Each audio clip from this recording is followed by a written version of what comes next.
Good morning Odisha मु सुभाष स्वागत करुच्ची आज मुख्य खबर को। आज हूँ 19 अक्टोबर शनिवार। आसंतु नजर पकाइबा आज राज्यर तथा देश विदेशर किसी गुरुत्वपूर्ण खबर उपर। या पूर्व समस्त अनुरोध वीडियो को गोटे लाइक करने सहित आम चैनल को सब्सक्राइब करनी सहित आपण मैंने क्यों जिलूर आम वीडियो को देखुंत कमेंट माध्यम निश्चय जणाइबे। चलतु डेरी नक आज प्रथम खबर उपर नजर पकाइबा। अक्टोबर मासरे पुणी हो पारे बात्या। यह बात्या नहीं पारे अति भीषण रूप। पवन बेग रही पारे 150 किमी। माड़ हेब सीधा ओडिशा उपकूलर पारादीपुर बालेश्वर मझिरे। ग्लोबल फोरकास्टिंग मॉडल एमिति पूर्वानुमान देइछि। बात्या रूप नेले एहार नामकरण रखाजिबो दाना। जीएफएस पूर्वानुमान करुछि ओडिशा भितर ही बुलिबा बात्या उपकूलरू आभ्यंतर आ उत्तर ओडिशा। सप्ताह जाए प्रबल वर्षा संभावना भी रहिछि। बात्या दुर्बल पर भी सप्ताह जाए ओडिशा उपरे लघुचाप रहिबो। जीएफएस मॉडल एभली आकलन करिछि। खाली जीएफएस मॉडल नुहे एलसीपी मॉडल आकलन मध्य बात्या आशंका को बढ़ाई देइछि। 24 तारिख बेलकु बंगोपसागर रे बात्या आशंका 30 रु 40% रहियो बोली आईएमडी ईआरएफ मॉडल पूर्वानुमान किंतु भारतीय पाणीपाग विभाग महानिर्देशक मृत्युंजय महापात्र कहते आसंता सप्ताह बात्या ने ये बजाय कौन आतोलन कर समय लघुचाप सृष्टि हेब। यह घनीभूत हो अवपात रूप नहीं पारे और यार प्रभाव में उपकूल ओडिशार विभिन्न स्थान में वर्षा होबार संभावना रही। जिबा परवर्ती खबर को सलमान खान को पुणी मिला हत्या धमक। मुंबई ट्राफिक पुलिस पाखक आसिला खबर। सलमान खान नाम मुंबई ट्राफिक पुलिस पाखक मिली एक धमकपूर्ण बार्ता। मेसेज करुवा लोक निजक लॉरेंस बिशोई गैंगर निकटतर बोली कही। Mumbai traffic police WhatsApp number रे यह धमकपूर्ण बार्ता आसीची जो लॉरेंस बिशोई दीर्घ दिनर शत्रुता को दूर करने अभिनेता सलमान खान को 5 कोटी टंका मागुची। यह हल्का भाव ग्रहण कर नाही नचेत सलमान खान अवस्था बाबा सिद्दीकी अपेक्षा आहरी भयंकर होब बोली यह मेसेज रे आसीची। यह धमक सलमान खान को एमिति मिली नाही जो माहौल बहुत गरम होईची। बाबा सिद्दीकी हत्या पर सलमान खान को सुरक्षा को नहीं प्रश्न उठिची। बाबा का हत्या पर सलमान का सुरक्षा वृद्धि करा जायछि। खान परिवार कहारी घर को न आसिया को निवेदन करिसेंती। एही भली परिस्थिति रे सलमान खान को पुणी थरे धमक मिलिया अभिनेता प्रशंसक चिंता बढ़ाई देइछि। जिबा परवर्ती खबर आरंभ है पवित्र महाकार्तिक व्रत। दामोदर पूजा सह चौरा मूले हबिशाली माने कले संकल्प। गतकाली ठारू आरंभ होइछि महापवित्र कार्तिक मास।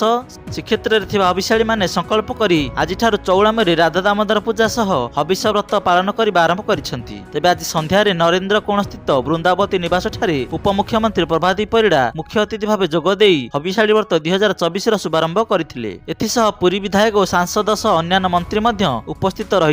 एक मास धरी चलवाक व्रत में हबिशाली माने चौरामूले राधा दामोदर पूजा करने सह हबिष व्रत पालन करने आरंभ करिसेंती। श्रीक्षेत्र पुरी रे ए व्रत पालन विशेष महत्व थिबारु हबिशाली मानकर भिड़ जमिछि पुरी रे। राज्य सरकार पक्षरु 2500 व्रत धारिणी मागणारे समस्त व्यवस्था करा जायछि। एथिसह महाप्रसाद सेवन स्वास्थ्य सेवा और श्रीजीवी दर्शन उपर विशेष गुरुत्व दिया जायछि। अन्यपटे पुरी थिबा विभिन्न मठबाड़ी धर्मशाला हजार हजार हबिशाली भिड़ जमिछि। परवर्ती खबर कोस्टगार्ड डीआईजी और पत्नी को दुर्व्यवहार घर को फेरुथिबा बेले मातिले दुर्बृत्त। राजधानी बीच रास्ता भारतीय कोस्टगार्ड डीआईजी को दुर्व्यवहार होइतिबा अभियोग होइछि। एने खोद कोस्टगार्ड डीआईजी एसआर दास गत राति नयापल्ली थाना रे पहुंची लिखित अभियोग करिसेंती। पुलिस ए मामला रे 2 युवक को उठाई नहीं पचराउचरा करुछि। गतकाली राति कोस्टगार्ड डीआईजी एसआर दास निज परिवार सह कार रे घर को फेरुथिले। कलिंग स्टेडियम निकट ट्राफिक रे तांको गाड़ी छिड़ा होइथिबा बेले तांको 2 निशासक्त युवक आसी दुर्व्यवहार करथिले। एने से प्रथमे फोन जगे पुलिस को सूचना देथिले। यापर निज टीम सह नयापल्ली थाना रे पहुंची लिखित अभियोग करथिले। विलंबित राति police commissioner S Devdutt Singh Nayapalli थाना रे पहुंची कोस्टगार्ड डीआईजी सह आलोचना करथिले। सेपटे पुलिस ए घटना रे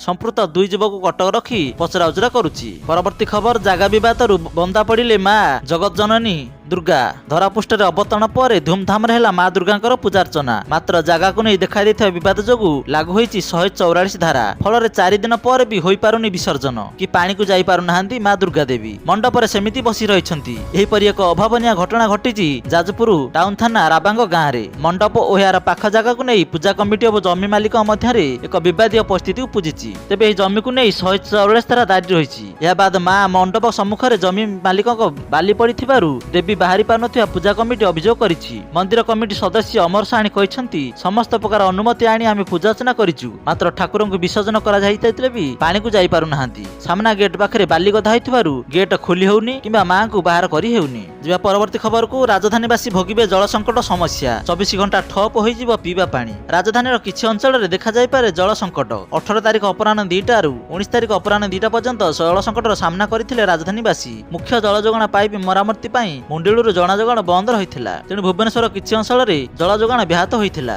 ଏନେଇ ଟ୍ୱିଟ୍ କରି ସୂଚନା ଦେଇଥିଲେ ୱାଟକୋ। ତେଣୁ ଆଗୁଆ ଜଳ ସଞ୍ଚିତ କରି ରଖିବାକୁ ପରାମର୍ଶ ଦେଇଥିଲେ ୱାଟକୋ। ନଜର ପକାନ୍ତୁ ଭୁବନେଶ୍ୱର କେଉଁ କେଉଁ ଅଞ୍ଚଳ ବାସିନ୍ଦା ଏହି ଜଳର ସାମ୍ନା କରିଥିଲେ। ପାଇପ୍ ମରାମତି ପାଇଁ ମୁଣ୍ଡିଳୁରୁ ଜଳ ଯୋଗାଣ ବନ୍ଦ ରହିଥିଲା। 18 ତାରିଖ ଅପରାହ୍ନ 2ଟାରୁ 19 ତାରିଖ 2ଟା ପର୍ଯ୍ୟନ୍ତ ଜଳ ଯୋଗାଣ ବ୍ୟାହତ ରହିବ। ଘାଟିକିଆ ଅଞ୍ଚଳର Kalinganagar, Patrapada, Bharatpur, Shyampur, Ghatikia, Khandagiri Bari, Khandagiri Vihar, Kolathia, Aiginia, Baramunda, Jagannath Vihar, rental colony, CRPF ଅଞ୍ଚଳ, Ekamra villa, Baramunda bus stand ଅଞ୍ଚଳ ଏହିଭଳି ବିଭିନ୍ନ ଅଞ୍ଚଳରେ ଜଳ ଯୋଗାଣ ବନ୍ଦ ରହିଥିଲା। ପରବର୍ତ୍ତୀ ଖବର ପରଦାକୁ ଆସିବ ରତନ ଟାଟାଙ୍କର ବାୟୋପିକ୍। ରତନ ଟାଟାଙ୍କର ମୃତ୍ୟୁକୁ ଅଧିକ ସମୟ ବିତି ନାହିଁ, କିନ୍ତୁ ତାଙ୍କ ମୃତ୍ୟୁ ହେତୁ ସମଗ୍ର ଦେଶ ଶୋକରେ ବୁଡ଼ି ରହିଥିଲା। ରତନ ଟାଟାଙ୍କ ପରେ ତାଙ୍କ ସାବତ ଭାଇ ନୋଏଲ ଟାଟାଙ୍କୁ ଟାଟା ଟ୍ରଷ୍ଟର ନୂତନ ଚେୟାରମ୍ୟାନ କରାଯିବା ଖବର ପ୍ରକାଶ ପାଇଲା। ଏହି ସମୟରେ ସ୍ୱର୍ଗତ ବ୍ୟବସାୟୀଙ୍କୁ ଶ୍ରଦ୍ଧାଞ୍ଜଳି ଜଣାଇ ଜି ମିଡିଆ ତାଙ୍କର ବାୟୋପିକ୍ କରିବାକୁ ଘୋଷଣା କରିଛି। ଏସବୁ ମଧ୍ୟରେ ସୋସିଆଲ ମିଡିଆରେ ବର୍ତ୍ତମାନ ବାୟୋପିକ୍ରେ ରତନ ଟାଟାଙ୍କ ଚରିତ୍ରରେ କିଏ ଅଭିନୟ କରିବେ ଏବଂ କିଏ ଫିଲ୍ମରେ ଅଭିନୟ କରିବେ ସେ ନେଇ କୌଣସି ଅପଡେଟ୍ ଆସିନାହିଁ। ସୋସିଆଲ ମିଡିଆର ଲୋକମାନେ ଏହି ଭୂମିକା ପାଇଁ ସେମାନଙ୍କର ପ୍ରିୟ ଅଭିନେତାଙ୍କ ନାମ ପରାମର୍ଶ ଦେଉଛନ୍ତି। ତେବେ ଏହି ତାଲିକାରେ 3 କଳାଙ୍କର ନାମ ସର୍ବାଧିକ ଦିଆଯାଉଛି। ସେଗୁଡ଼ିକ ହେଉଛି ଜିମ୍ ସର୍ବ, ବୋମନ ଇରାନୀ ଏବଂ ନାସିରୁଦ୍ଦିନ ଶାହା। ପରବର୍ତ୍ତୀ ଖବର ଚଳନ୍ତା ଟ୍ରେନରୁ ଖସି ପଡ଼ିଲେ ମା ଓ ଝିଅ। ଟ୍ରେନରୁ ଖସି ମା ଓ ଶିଶୁ କନ୍ୟା ଗୁରୁତର ହୋଇଛନ୍ତି। ଉଭୟଙ୍କର ହାତ ଓ ଗୋଡ଼ କଟି ଯାଇଛି। ଏଭଳି ଏକ ହୃଦୟ ବିଦାରକ ଘଟଣା ଆଜି ସକାଳେ ରାୟଗଡ଼ା ଜିଲ୍ଲା ସିଙ୍ଗାପୁର ରୋଡ ଷ୍ଟେସନରେ ଘଟିଛି। ଗୁରୁତର ମା ଝିଅ ଦ୍ୱୟ ହେଲେ ଚୈତନ୍ୟ ଚନ୍ଦନାଙ୍କ ପତ୍ନୀ ରତ୍ନିକା ଚନ୍ଦନା ଓ ତାଙ୍କ 4 ବର୍ଷର ଝିଅ ହସ୍ତିନା ଚନ୍ଦନା। ଉଭୟଙ୍କୁ ଗୁରୁତର ଅବସ୍ଥାରେ ବ୍ରହ୍ମପୁର ମେଡିକାଲରେ ଭର୍ତ୍ତି କରାଯାଇଥିଲା। ବଲାଙ୍ଗୀର ଜିଲ୍ଲା ଟିଟିଲାଗଡ଼ ବାସିନ୍ଦା ଚୈତନ୍ୟ ଚନ୍ଦନା ନିଜ ପତ୍ନୀ ଓ ପିଲାଙ୍କୁ ଧରି ଏକ ଦଶାୟ କର୍ମରେ ଯୋଗ ଦେବାକୁ ରାୟଗଡ଼ ଜିଲ୍ଲାର ଜିଞ୍ଜିଲିବାଡ଼ିକୁ ଯାଇଥିଲେ। ସେଠାରୁ ସେମାନେ ଆଜି ସକାଳେ ଫେରୁଥିବା ବେଳେ ସିଙ୍ଗାପୁର ରୋଡ ରେଳ ଷ୍ଟେସନରେ ଦୁର୍ଘଟଣା ଘଟିଛି। ସିଙ୍ଗାପୁର ରୋଡ ରେଳ ଷ୍ଟେସନରେ ଚୈତନ୍ୟ ଚନ୍ଦନା ନିଜ ପତ୍ନୀ ଓ ପିଲାଙ୍କୁ ଧରି ଟ୍ରେନ ଚଢୁଥିଲେ। ମାତ୍ର ହଠାତ୍ ଚଳନ୍ତା ଟ୍ରେନରୁ ଉଭୟ ମା ଓ ଝିଅ ଖସି ପଡ଼ିଥିଲେ। ଦୁର୍ଘଟଣାରେ ରତିକା ଚନ୍ଦନଙ୍କ 2ଟି ହାତ ଏବଂ ଗୋଟିଏ ଗୋଡ଼ କଟି ଯାଇଥିବା ବେଳେ ତାଙ୍କର ବାମ ଗୋଡ଼ ଭାଙ୍ଗି ଯାଇଛି। ସେହିଭଳି ତାଙ୍କର 4 ବର୍ଷର ଶିଶୁ କନ୍ୟା ହସ୍ତିନା ଚନ୍ଦନାଙ୍କ ଡାହାଣ ହାତ ଓ ଗୋଡ଼ କଟି ଯାଇଛି। ମୁମୂର୍ଷୁ ଅବସ୍ଥାରେ ଉଭୟଙ୍କୁ ଉଦ୍ଧାର କରି ପ୍ରଥମେ ରାୟଗଡ଼ା ଜିଲ୍ଲା ମୁଖ୍ୟ ଚିକିତ୍ସାଳୟରେ ଭର୍ତ୍ତି କରାଯାଇଥିଲା ଏବଂ ସେଠାରେ ପ୍ରାଥମିକ ଚିକିତ୍ସା ପରେ ଉଭୟଙ୍କୁ ବ୍ରହ୍ମପୁରକୁ ସ୍ଥାନାନ୍ତରିତ କରାଯାଇଥିଲା। ପରବର୍ତ୍ତୀ ଖବର କଙ୍ଗନାଙ୍କର ଏମର୍ଜେନ୍ସି ଫିଲ୍ମକୁ ମିଳିଲା ସେନ୍ସର ସାର୍ଟିଫିକେଟ୍। ଖୁବ୍ ଶୀଘ୍ର ହୋଇପାରେ ଫିଲ୍ମର ରିଲିଜ୍। ରିପୋର୍ଟ ଅନୁସାରେ ଫିଲ୍ମରେ ଗୋଟିଏ ମିନିଟ୍ର ଦୃଶ୍ୟ କଟାଯାଇଛି। ଏବେ ଫିଲ୍ମଟି ମୁକ୍ତିଲାଭ କରିବାକୁ ପ୍ରସ୍ତୁତ ଅଛି। ଖୁବ୍ ଶୀଘ୍ର କଙ୍ଗନାଙ୍କ ପକ୍ଷରୁ ରିଲିଜ୍ ଧାରଣ କରିବ ଏହି ଫିଲ୍ମକୁ ନେଇ ଶିଖ୍ ସଂଗଠନଗୁଡ଼ିକ ପକ୍ଷରୁ ଆପତ୍ତି ଉଠିଥିଲା। ଏଥିଯୋଗୁଁ central board of film certificate ଦେଇନଥିଲା। ଫିଲ୍ମରେ ଏକାଧିକ ଦୃଶ୍ୟକୁ ନେଇ ସିବିଏଫ୍ସି ମଧ୍ୟ ଆପତ୍ତି ଉଠାଇଥିଲା। ଫିଲ୍ମରେ 3ଟି ଦୃଶ୍ୟ ହଟାଇବାକୁ ସିବିଏଫ୍ସି ନିର୍ଦ୍ଦେଶ ଦେଇଥିଲା।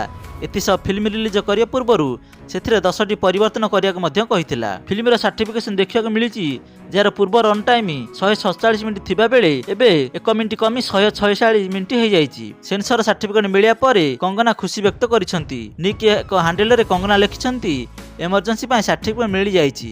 ଖୁବ୍ ଶୀଘ୍ର ଆମେ ଏହି ଫିଲ୍ମର ରିଲିଜ୍ ଘୋଷଣା କରିବୁ। ଆପଣଙ୍କ ଧୈର୍ଯ୍ୟ ଓ ସମର୍ଥନ ପାଇଁ ଆପଣଙ୍କୁ ଅଶେଷ ଧନ୍ୟବାଦ। ଆସିଲା ପରବର୍ତ୍ତୀ ଖବର ସୁଭଦ୍ରା ନାଁରେ କରୁଛନ୍ତି ଠକେଇ। ସୁନ୍ଦରଗଡ଼ ଜିଲ୍ଲାରେ ନୂଆ ଧରଣ ଠକେଇ ହୋଇ ସୁଭଦ୍ରା ଓ ଭତ୍ତା ଆବେଦନ କରିଥିବା ହିତାଧିକାରୀଙ୍କ ଘରକୁ ଯାଇ ଦସ୍ତାବିଜ ଯାଞ୍ଚ ଓ ଆଧାର ଲିଙ୍କ ହୋଇଛି କି ନାହିଁ ତାହା ଜାଣିବା ଆଳରେ ଠକି ନେଉଛନ୍ତି ହଜାର ଟଙ୍କା। ସାଥିରେ ନେଇଯାଉଥିବା ସ୍ୱାଇପ୍ ମେସିନରେ ଆଧାର ନମ୍ବର ଦେଇ ଅଙ୍ଗୁଳି ଟିପ ନେଇ ବ୍ୟାଙ୍କ ଆକାଉଣ୍ଟ ଲୁଟି ନେଉଛନ୍ତି ଗରିବଙ୍କର ହଜାର ଟଙ୍କା। ଏପରି ଏକ ଠକେଇ ଅଭିଯୋଗ ଆସିଛି ସୁନ୍ଦରଗଡ଼ ଜିଲ୍ଲା ସଦର ଥାନା ନିଆରିପାଲି ଗାଁରୁ। ଗାଁର ସୁଷମା ମାଝୀ ଅଭିଯୋଗ କରିଛନ୍ତି ତାଙ୍କ ଘରକୁ 2 ଜଣ ଯୁବକ ଆସି ବ୍ଲକ କର୍ମଚାରୀ ବୋଲି ପରିଚୟ ଦେଇଥିଲେ। ଭତ୍ତା ପାଇଁ ଆବେଦନ କରିଥିବାରୁ କାଗଜ ଯାଞ୍ଚ ପାଇଁ ଆସିଛୁ କହି ଆଧାର କାର୍ଡ ମାଗିଥିଲେ। ଏହାପରେ ସ୍ୱାଇପ୍ ମେସିନରେ ଆଧାର କାର୍ଡ ନମ୍ବର ପକାଇ ସୁଷମାଙ୍କର ଟିପ ମେସିନ ନେଇଥିଲେ। ଟିପ ନେଲା ପରେ 2 ମାସ ପରେ ଭତ୍ତା ହୋଇଯିବ କହି ଚାଲି ଯାଇଥିଲେ। ତାଙ୍କ ଯିବା ପରେ ସୁଷମାଙ୍କ ଆକାଉଣ୍ଟରୁ 9,900 ଟଙ୍କା କଟିଥିବା ମେସେଜ ଆସିଥିଲା। ଏହି ମେସେଜ ଦେଖି ସୁଷମା ହତବାକ ହୋଇଯାଇଥିଲେ। ସେ ଜାଣିପାରିନଥିଲେ ଯେ ତାଙ୍କ ଟଙ୍କା କେମିତି କଟିଲା। ବିଧବା ସୁଷମା ଦିନ ମଜୁରୀ କରି ପରିବାର ପ୍ରତିପୋଷଣ କରିବା ସହିତ ପିଲାଛୁଆଙ୍କ ଭବିଷ୍ୟତ ପାଇଁ କିଛି ଟଙ୍କା ରଖିଥିଲେ। ଏନେଇ ସେ ପୋଲିସର ଦ୍ୱାରସ୍ଥ ହୋଇଛନ୍ତି। ସଦର ଥାନା ପୋଲିସ ଏକ ମାମଲା ରୁଜୁ କରି ତାର ତଦନ୍ତ ଚଳାଇଛି। ପରବର୍ତ୍ତୀ ଖବର ସ୍ୱାସ୍ଥ୍ୟମନ୍ତ୍ରୀଙ୍କର ବଡ଼ ସୂଚନା। ଓଡ଼ିଶାରେ ଏହି ଦିନ ଲାଗୁ ହେବ ଆୟୁଷ୍ମାନ ଭାରତ। ଉପକୃତ ହେବେ 3.5 କୋଟି ଲୋକ। ଓଡ଼ିଶାରେ ଚଳିତ ଆର୍ଥିକ ବର୍ଷରେ ଆୟୁଷ୍ମାନ ଭାରତ ଲାଗୁ ହେବା ନେଇ କହିଛନ୍ତି ସ୍ୱାସ୍ଥ୍ୟମନ୍ତ୍ରୀ ମୁକେଶ ମହାଲିଙ୍ଗ। ମୋହନ ସରକାର ଓଡ଼ିଶାରେ ଲାଗୁ କରିବା ନେଇ ଘୋଷଣା କରିବା ବେଳେ ଏନେଇ ଅପଡେଟ୍ ରଖିଛନ୍ତି ସ୍ୱାସ୍ଥ୍ୟମନ୍ତ୍ରୀ ମୁକେଶ ମହାଲିଙ୍ଗ। କହିଛନ୍ତି ଆୟୁଷ୍ମାନ ଭାରତ ଓ ଗୋପବନ୍ଧୁ ଜନ ଆରୋଗ୍ୟ ଯୋଜନା ପାଇଁ ଗୋଟିଏ କାର୍ଡ ହେବ। ଉଭୟ ଯୋଜନା ପାଇଁ 2ଟି କାର୍ଡ ପରିବର୍ତ୍ତେ ଗୋଟିଏ କାର୍ଡ ହେବ। ଆକଳନ କରାଯାଇଛି ଏହି ଯୋଜନାରେ 3.5 କୋଟି ଲୋକ ଯୋଡ଼ି ହେବେ। ଆୟୁଷ୍ମାନ ଭାରତ ଭଳି ରାଜ୍ୟରେ 70 ବର୍ଷରୁ ଅଧିକ ବୃଦ୍ଧ ବୃଦ୍ଧା ଏହାର ସୁବିଧା ମଧ୍ୟ ପାଇପାରିବେ। ରାସନ କାର୍ଡର ଇକେୱାଇସି ଚାଲୁଥିବା ବେଳେ ସରିବା ପରେ ସଠିକ ସଂଖ୍ୟା ଜଣାପଡ଼ିବ। ବିଏସ୍କେୱାଇ ଯୋଜନାରେ 957 ହସ୍ପିଟାଲରେ ସୁବିଧା ମିଳୁଥିଲା, କିନ୍ତୁ ଏଥିରେ 27,000ରୁ ଅଧିକ ଅନୁବନ୍ଧିତ ହସ୍ପିଟାଲରେ ଏହି ସୁବିଧା ମିଳିବ। ତେବେ ଓଡ଼ିଶାରେ ବିଜେଡି ସରକାର ଆସିବା ପରେ ବହୁଚର୍ଚ୍ଚିତ ବିଜୁ ସ୍ୱାସ୍ଥ୍ୟ କଲ୍ୟାଣ ଯୋଜନାର ନାମ ପରିବର୍ତ୍ତନ କରାଯାଇଥିଲା। ବିଜୁ ସ୍ୱାସ୍ଥ୍ୟ କଲ୍ୟାଣ ଯୋଜନା ପରିବର୍ତ୍ତେ ଏହାକୁ ଗୋପବନ୍ଧୁ ଜନ ଆରୋଗ୍ୟ ଯୋଜନାର ନାଁ ରଖାଯାଇଛି। ତେବେ ଦର୍ଶକ ବନ୍ଧୁ, ଆଜି ପାଇଁ ଖବର ଏତିକି। ଆମର ନ୍ୟୁଜ୍ କେମିତି ଲାଗୁଛି କମେଣ୍ଟ ମାଧ୍ୟମରେ ଆପଣଙ୍କର ମତାମତ ନିଶ୍ଚୟ ଜଣାଇବେ ଏବଂ ଆମ ଚ୍ୟାନେଲକୁ ସବସ୍କ୍ରାଇବ କରିବା ସହିତ ଭିଡିଓକୁ ମଧ୍ୟ ଲାଇକ୍ କରିବେ। ପୁଣି ଦେଖା ହେବ ଏକ ପରବର୍ତ୍ତୀ ନୂଆ ଖବର ସହିତ। ଧନ୍ୟବାଦ।